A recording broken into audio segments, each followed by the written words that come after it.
Okay, I'm up.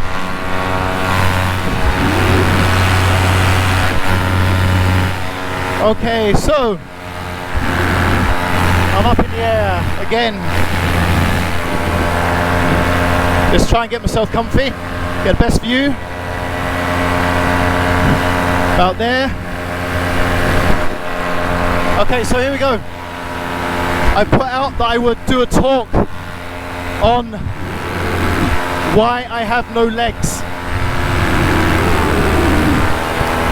And it's going to start 23 years ago. On January the 6th, 2000. Fly. I used to be quite a good athlete. Loved sport. Boxing was my main sport.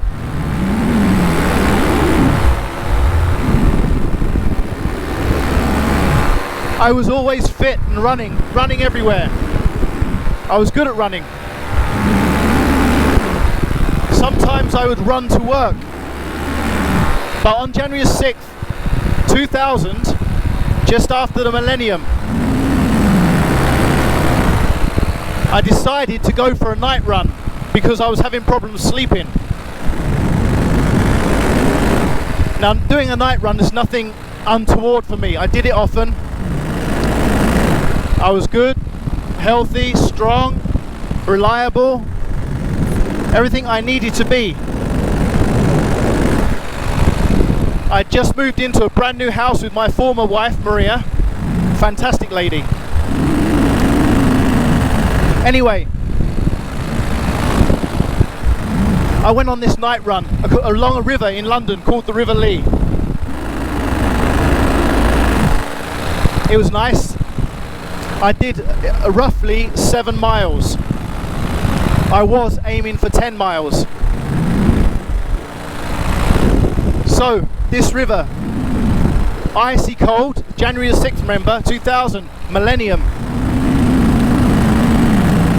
I decided on this run this day to do what I call pacing. It's where I would run fast, run slow, run fast, run slow. It was a thing I did very often. Anyway, I got to about 7th mile and I was really, really dizzy. I couldn't work out what the hell was going wrong, but I was all over the place. I wasn't even making sense. And I fell over. Now, January 6, 2000, it's really important you remember 2000. January 6, 2000. It was the millennium. Most people hadn't gone back to work then. And I was running on a really dark river. And it made me think that if I carried on that run, I could have ended up being hypothermic if I collapsed again. And that would have killed me. Hypothermia, middle of January, -2, -3, ice everywhere, running, sweating like a pig. So, I slowed the run down to a walk after I picked myself up, but I was still dizzy. Now, running along parallel to the place I run was a railway line. It was all fenced off. Realizing, my predicament, I figured if I crossed over, then I would be safer near where the factories were, a place called Cadmore Lane, London. So I did my very, very gentle walk, got to the pedestrian crossing. The lights all along the railway line were red, which meant there was no cars, no trains, sorry.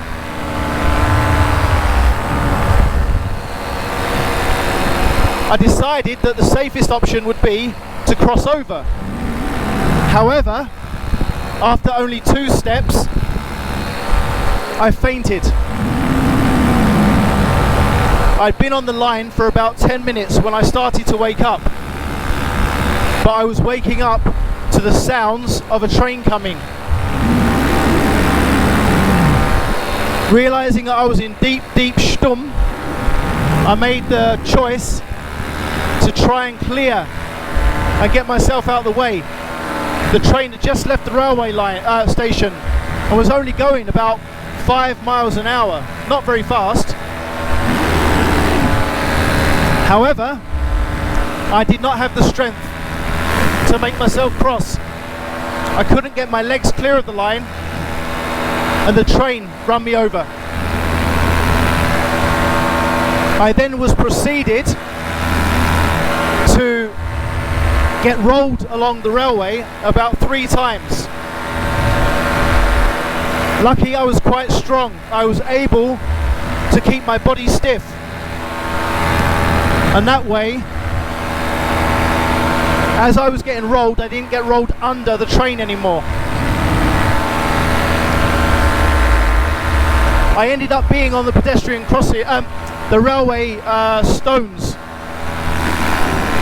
The blood was spurting out of my legs. I could see the soles of my shoes. My brand new trainers were ruined.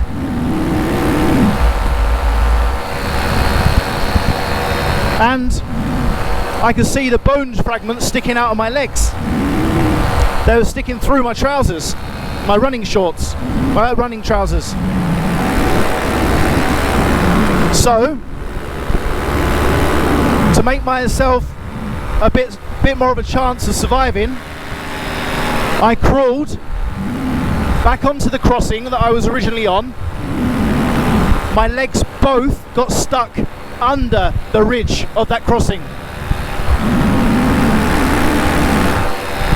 I then picked both my legs up that were almost amputated and lifted them onto the crossing too.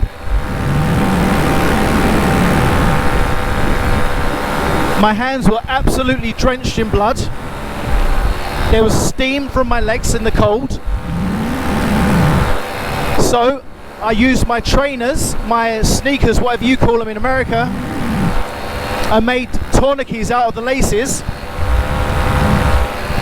and I shouted for help at the railway house.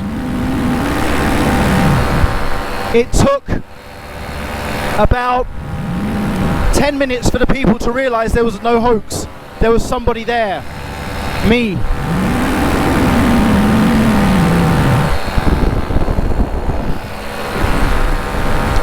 They proceeded first to send their dog out, which was not pleasant because it started licking my legs.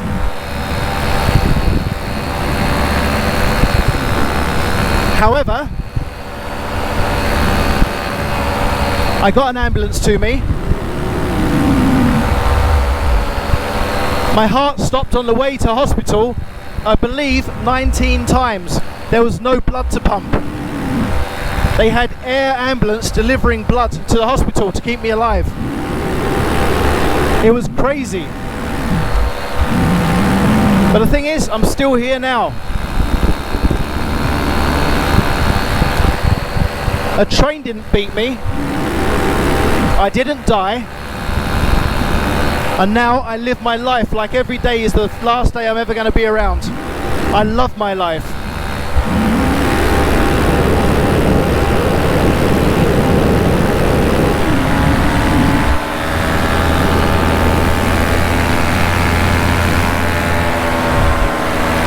But that comes on to Jess's question. Why am I still not using a trike when I've got 2 false legs? And it comes down to my pride. I don't believe that I'm disabled enough yet for myself to sit myself down. A train never beat me. And I fought life by not dying. I proceeded to live my life as normal as anybody could in my condition. My life in the UK ended pretty soon after I lost my legs because there was too many bad memories. I was a very bad husband and an even worse father to 2 amazing children and an amazing ex-wife.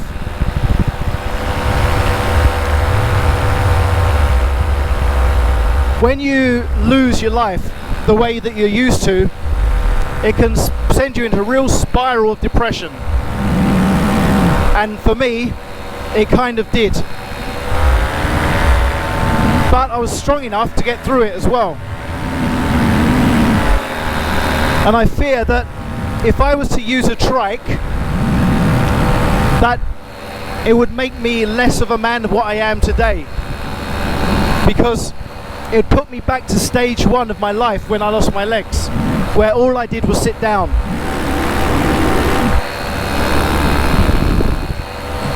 I don't want to be that guy.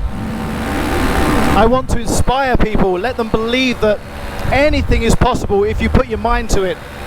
And through all the pain and suffering, I can come out the other side stronger than I was, fitter than I was, beating life every single day.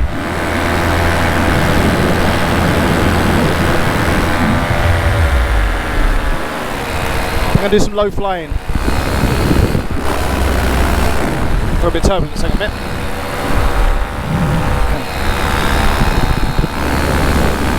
See, I've offended some people with my belief that I'm not disabled enough, and I, for one, will never understand how they're offended. Because I don't ever think a pilot is disabled. Just because I do something my way doesn't mean you can't do it your way. There's one guy in particular that has gone to war with me, and it's such a shame because I don't want any issues with anybody. But he thinks that I believe everyone's disabled that use a trike, and that's not the case. I just believe I love life so much. I need to keep doing what I do, the way I do it, until I physically cannot cope anymore. Just that, only that. So a bit about what I'm flying. Let's do my setup. My prosthetic legs are called elite blades. They're for an elite athlete, or top ends, not the elite. It's for somebody with a very high level of activity. They have a similar one called the javelin. But the javelin isn't strong enough for what I do. They weigh about 5 kilos in total. Oh, not even that. With shoes on, by the way, I mean. So I'm just getting low, please excuse me, I'm concentrating. I go to the gym every single day to keep my body in shape for doing what I'm doing now, paramotoring.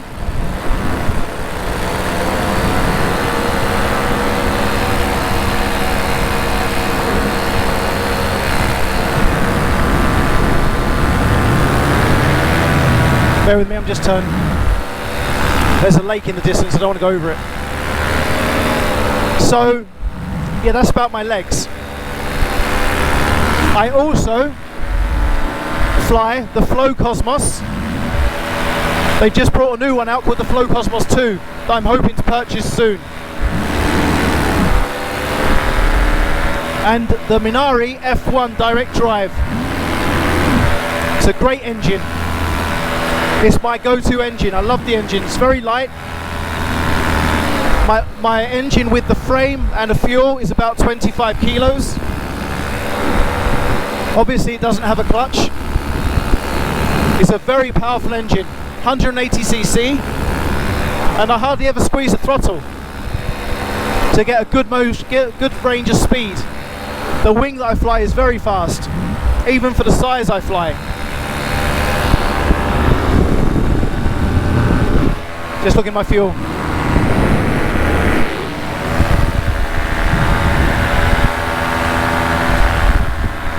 I'm right next to where the water is at the moment, so I'm just going wide a bit. A little bit of turbulence.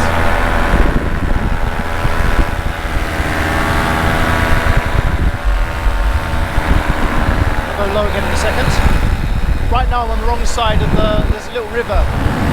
So I'm just concentrating on where I'm going to go because I want to make sure that I don't have any issues the wrong side. It's a long journey otherwise.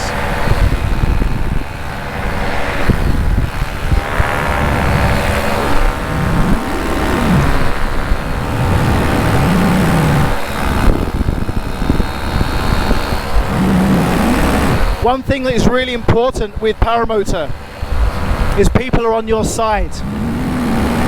The family are supporting you in it, because there's nothing worse than not being supported if you love something so much.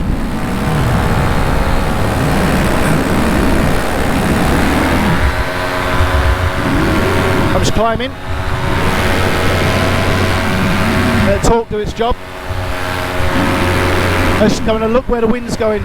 I'm over my airfield right now, but I'm just going to check the wind, how it's doing. I didn't have a very nice takeoff run, so I'm worried a little bit about my landing.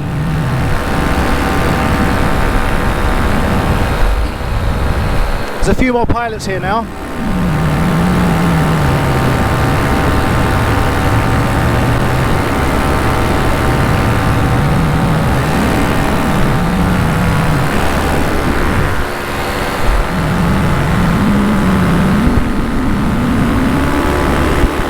Somebody down there with a warp. Let's go down. There's a nice little wind, it's not too strong.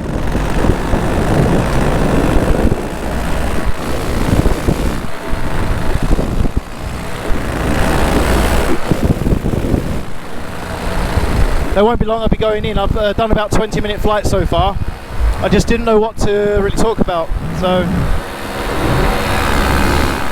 okay, what I will do, I'm going to log out this one and I'm going to do exactly the same thing in Thai language. Let's climb.